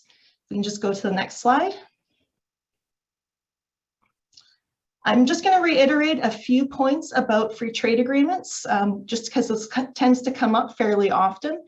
Just because something's purchased in a country doesn't mean it's made in that country. We're all here talking about importing and exporting goods. So when you purchase a good, someone asks what the country of origin is, make sure to double check that the actual true country of manufacture of that item. And also, as it's been said a couple of times throughout this presentation, just because a good is manufactured in a country doesn't guarantee that it originates under a free trade agreement. Rules of origin are tricky, and if you or your manufacturer doesn't understand them, you can hire a professional like a consultant or a customs broker to provide an opinion. You can also write for binding origin rulings from the appropriate government agencies. We can just go to the next slide. And we also have, as shown throughout the presentation, multiple free trade agreements. Using Mexico as an example, how would you pick whether you're going to use the CUSMA free trade agreement or the CPTPP free trade agreement? One, look at the direct shipment rules that have to be met. If your product is shipping, well, Mexico's sort of a bad example for CUSMA, but for CPTPP, if it's shipping through the United States and has entered into that country, you won't be able to use CPTPP because it entered the commerce of the US. It's no longer directly shipping from Mexico. Also, the manufacturer of the good for manufactured goods should be able to confirm which free trade agreement rules of origin their product meets. If you ask them and they say, what are rules of origin? Then you're not going to be able to have a proper certification done. And again, we recommend having a ruling or having a consultant provide an opinion. And also the certification requirements are specific to each free trade agreement. So if you have a CUSMA certificate, you can't use it for CPTPP. Next slide, please. Now I'm just going to talk a bit about the release process. We get questions from both new importers and experienced importers about how does this process work? There's a lot of moving parts in the customs release process. So the first part is that the buyer and seller negotiate the sale. Use your Incoterms to determine who's going to be responsible for the transportation and the customs clearance of those goods into Canada. It's possible that your supplier may elect to be a non-resident importer and use the Incoterm DDP. But once that's negotiated and you know who's arranging the transportation, as well as who your customs broker is, or who's going to be responsible for it, the seller, the vendor of the goods, is going to ready the shipment for transport. They're going to prepare all of the documents that they need, and they're going to send a copy of those to the carrier and hopefully to the customs broker as well. Next, the carrier is going to pick up their shipment and they're going to start, thank you. They're going to pick up the shipment and they're going to start transporting the goods to Canada. They're the party that's going to make them available for customs clearance, be it by air, ocean, rail. And while they're en route or just before they start moving to Canada, they're going to file their part of the customs clearance, which is the ACI e-manifest request, and generate a cargo control number. That cargo control number is sent to the customs broker. We're going to then, the customs broker is going to prepare and transmit the release request, as well as sending any document images needed to the Canada Border Services Agency and any participating government agencies for their review. Document images that need to be clear and sent to those agencies are things like phytosanitary certificates and other certificates issued by other government agencies other than Canada. Next slide, please. So once the customs broker or service provider has transmitted the data and those images, the CBSA's computer systems are going to receive that request, and if it identifies any participating government agencies that need to review the shipment, they will then forward the data to those participating government agencies. And there are 9 different participating government agencies that regulate the import of goods into Canada, so it could actually go to multiple government agencies depending on what the product is. For example, a plant material might go to the Canadian Food Inspection Agency, as well as Environment and Climate Change Control Canada for CITES review, as well as Global Affairs Canada, if it's something that needs quota. Once the participating government agency reviews the documentation, they return their decision to CBSA. If it is a rejection of the information provided and they want more detail, it'll go back to the start of the process and back to the customs broker for correction.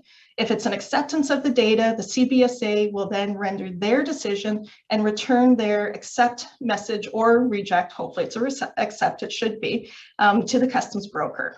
Next. Once the data has been accepted, and that's a preliminary determination of the data as presented, the transportation company can proceed to the border, or if it's something that's inland, the warehouse will send their warehouse arrival message, and then customs will render their final decision. They will either release the goods and then they can be delivered to the consignee, or they may elect to examine the goods. They examine the goods, they'll make sure that everything declared in the electronic data is the same as what's in the truck or the warehouse or the ocean container. Again, if there's anything in question, they will then refer the data back to the customs broker and the importer for correction before they'll release the goods. Once everything's corrected, the shipment will be released through customs and can be delivered to the consignee, and the consignee will receive the shipment. And that is a quick overview of the release process. Next. Thank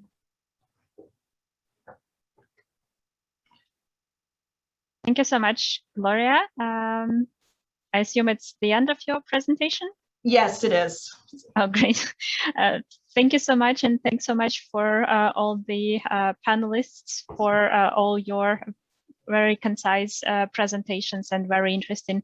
We've been having so many questions coming into the Q&A box, so now we'll start answering some of them that you've been sending today during the presentation. So I've seen that there were already a couple of questions that were answered, and so we'll go on with those that are still here unanswered. And apologies if there are any questions that will remain outstanding. We'll make sure that we'll follow up after the presentation. So now I'll start reading the questions, and I'll direct them to the panelists. So first question, how long does an advanced ruling typically take to obtain? And I think that Richard Lepage has volunteered to answer that question. Richard from CBSA, would you want to take that question? I'm sorry, Ghana, it's Mike here. Oh, hi, Mike. Richard had to excuse himself at 2. I think he had another meeting to attend to. Okay. So I can answer as well.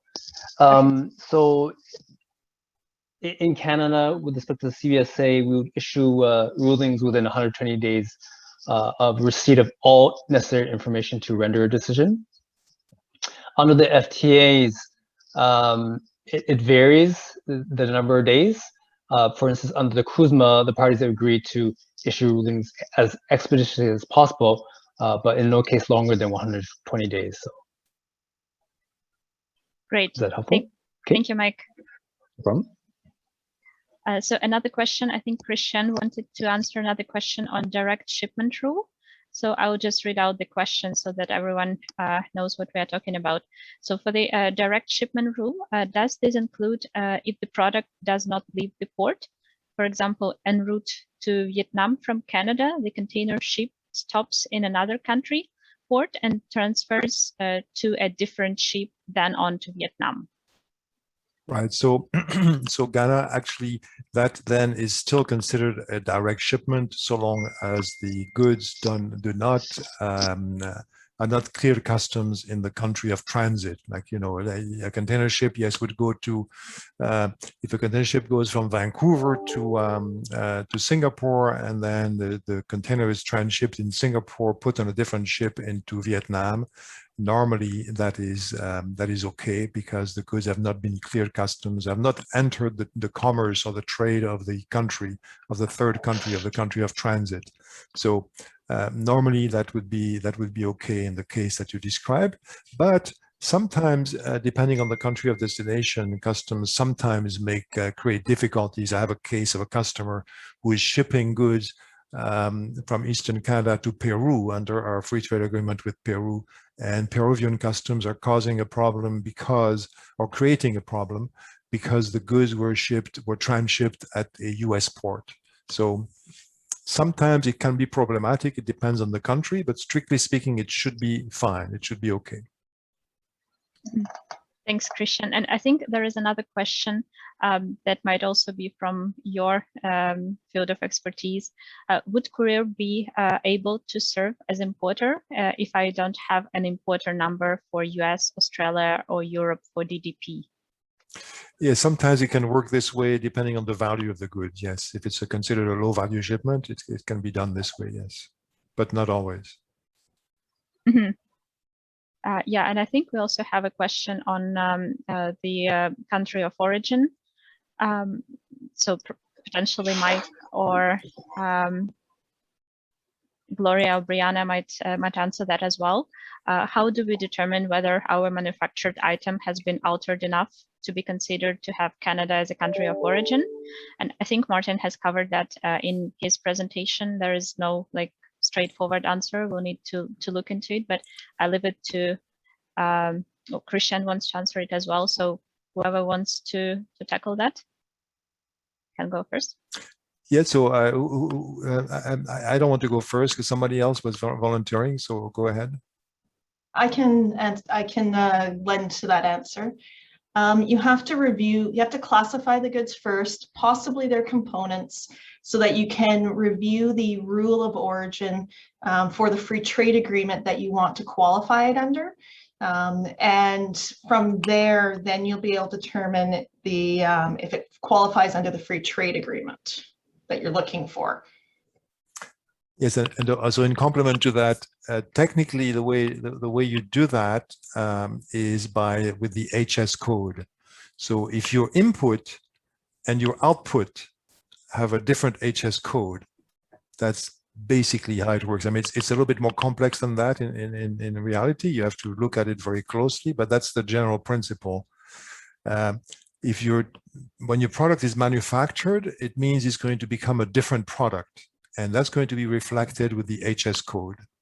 And so if the HS code of your finished product is different from the HS code of your input of your raw materials, then that's usually okay. Or let's say that's the usual way that you demonstrate it. Then And that's where that's where it's important for customers to know their HS codes. And we don't want you to become specialists of the HS code. You have customs brokers that will help you deal with that, but still it's your ultimate responsibility. So it's something important to look into. Yeah, thanks so much, Christian. Thanks, Gloria, for that. I think we have one more question and we'll be wrapping up the session. So I'll just read it loud here, and it pertains to the import of goods under the CUSMA. So the question is, do the same duties apply if you import one particular product from Mexico or USA under CUSMA? For example, a particular item made in Mexico has a distributor in Mexico and also in the US. Would it make a difference if I purchase from the US when it comes to importation duties? So long as your supplier can issue the CUSMA certification, it won't make a difference. Okay, great. Thank you, Gloria. So I see no further questions here, and we are already out of time. So please make sure if you have any other questions, you have our contact details, or you will receive them in the follow-up email. And we'll also make sure that we follow up with you on your registration comments that you have submitted when registering for the webinar.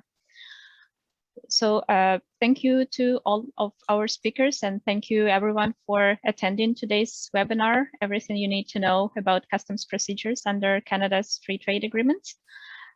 So please keep your eyes open for the email with presentations and recording and contact information. And on behalf of BC government and all our speakers, thank you for joining us today, and have a great rest of your day.